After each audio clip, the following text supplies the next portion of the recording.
पूज्याय राघवेन्द्राय सत्यधर्मरताय च भजतां कल्पवृक्षाय नमतां कामधेनुवे। आपादमौलिपर्यन्तं गुरूणाम् आकृतिं स्मरेत् तेन विघ्नाः प्रणश्यन्ति सिद्ध्यञ्चित मनोरथाः।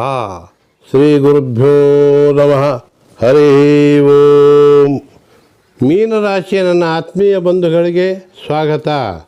ನಿಮ್ಮ ರಾಶಿ ಆಗಸ್ಟ್ ತಿಂಗಳಿನ ಭವಿಷ್ಯ ಫಲಗಳನ್ನು ತಿಳಿಸುತ್ತಾ, ಲಗ್ನದಲ್ಲೇ ಇರುವಂಥ ರಾಹು ಹಾಗೂ ಸಪ್ತಮದಲ್ಲಿರುವಂಥ ಕೇತು ಬೆಳ್ಳಿ ಪಾದದಿಂದ ಬಂದಿರೋದ್ರಿಂದ ನಿಮಗೆ ವಿಶೇಷ ಶುಭ ಫಲಗಳೇ ಇರುತ್ತವೆ.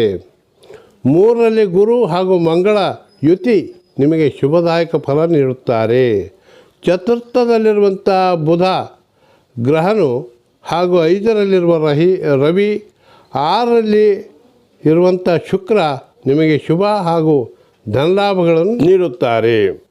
ದಿನಾಂಕ 16ರಂದು ನಿಮ್ಮ ಒಂದು 6ನೇ ಸ್ಥಾನವಾದಂತಹ ಶುಭ ಸ್ಥಾನವಾದಂತಹ ಸಿಂಹರಾಶಿಯಲ್ಲಿ ಸಿಂಹರಾಶಿ ಅಧಿಪತಿಯೇ ಆದಂತಹ ರವಿಗ್ರಹವು ಬರುವುದರಿಂದ ನಿಮ್ಮ ಒಂದು ಸರ್ಕಾರಿ ಕಾರ್ಯಗಳಲ್ಲಿ ಜಯಗಳು ದೊರೆತವೆ ಮತ್ತು ಯಾವುದೇ ರಾಜಕೀಯ ವಿಚಾರದಲ್ಲಿ ಕೂಡ ನಿಮಗೆ ವಿಶೇಷ ಜಯ ಹಾಗೂ ಧನಲಾಭ ಇರುತ್ತದೆ. ಉದ್ಯೋಗದಲ್ಲಿ ಬಡ್ತಿ, ಪ್ರಗತಿ ಹಾಗೂ ವಿಶೇಷ ಧನಲಾಭಗಳು ಇರುತ್ತವೆ.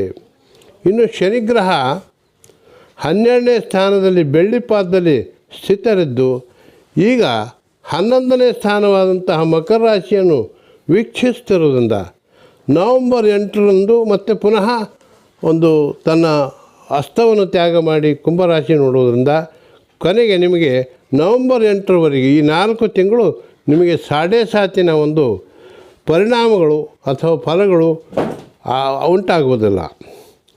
ಹಾಗೂ ಶುಭ ಫಲಗಳೇ 11ನೇ ಸ್ಥಾನದಲ್ಲಿರುವಂಥ ಶನಿಯ ಫಲಗಳೇ ನಿಮಗೆ ದೊರಕುತ್ತವೆ. ನಿಮಗೆ ಅದೃಷ್ಟದ ವಾರಗಳೆಂದರೆ ಮಂಗಳವಾರ, ಬುಧವಾರ, ಗುರುವಾರ ಹಾಗೂ ಶುಕ್ರವಾರ ನಿಮ್ಮ ಅದೃಷ್ಟದ ವಾರಗಳು. ನಿಮಗೆ ಅದೃಷ್ಟದ ಹರಳು, ಪುಷ್ಪರಾಗ, ಹವಳ ನಿಮಗೆ ಶುಭ ಒಂದು ಹರಳುಗಳಿರ್ತವೆ. ಅವುಗಳನ್ನು ಧರಿಸಿದರೆ ನಿಮಗೆ ವಿಶೇಷ ಫಲಗಳು ಸಿಗುತ್ತವೆ.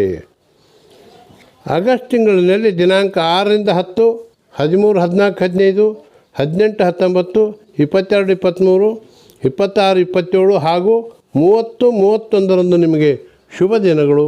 ಶುಭವಾಗಲಿ. ಸರ್ವೇ ಜನಾಃ ಸುಖಿನೋ ಭವಂತು. ಸಮಸ್ತ ಸನ್ಮಂಗಲಾನಿ ಭವಂತು.